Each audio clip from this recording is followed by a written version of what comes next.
Je m'appelle Marie-Cécile Zaccar, je suis UX designer graphique. J'ai une grosse dizaine d'années d'expérience dans le métier. J'ai commencé simplement par un BTS communication visuelle et progressivement, via mes différentes expériences professionnelles, j'ai évolué vers le métier du UX designer.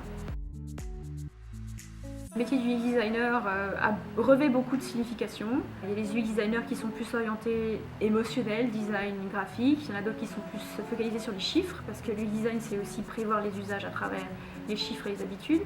Il y a aussi des UX designers qui sont focalisés sur le marketing, d'autres plus sur l'ergonomie. Moi, je suis plus communication et visuel. J'interviens auprès de gens et je résous leurs problèmes de communication à travers la création d'expériences ou de dispositifs qui permettent de résoudre l'objectif, qui en général toucher des gens, une certaine catégorie de personnes, une certaine cible.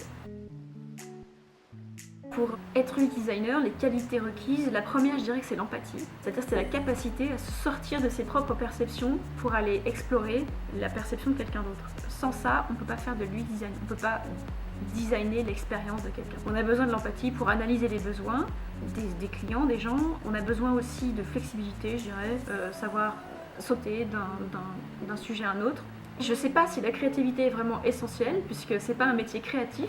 C'est plus un métier technique, quelque part, c'est de l'ingénierie. Mais c'est bien d'être créatif parce qu'effectivement, il faut avoir des idées, il faut faire un ping-pong intéressant avec le client. Il faut être, oui, pragmatique et empathique. Voilà.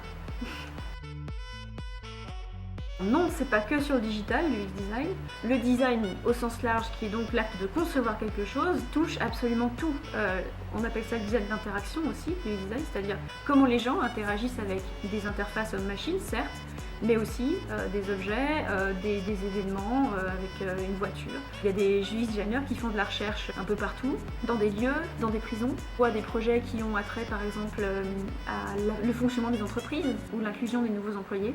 Donc le design, ça peut être un petit peu tout, oui. Certes, on utilise des plateformes digitales, on utilise des outils, on conçoit souvent des outils qui finissent par être numériques, mais c'est pas le propre du métier de la conception. Le design est pour moi une discipline qui a besoin d'éthique parce qu'on conçoit des choses qui sont utilisées par les gens et il faut que ces choses soient non seulement utilisables mais qu'elles soient aussi respectueuses de l'humain et qu'elles permettent dans une certaine mesure de l'émanciper. C'est un très très gros objectif et pour moi le design touche tellement les gens dans leur quotidien, nous touche tous, qu'on ne peut pas se permettre de faire les choses à mauvais escient. C'est un métier qui demande de l'éthique, oui, encore une fois de l'empathie et qui demande d'être fidèle à soi-même et d'avoir des valeurs qu'on peut aussi promouvoir à travers le métier.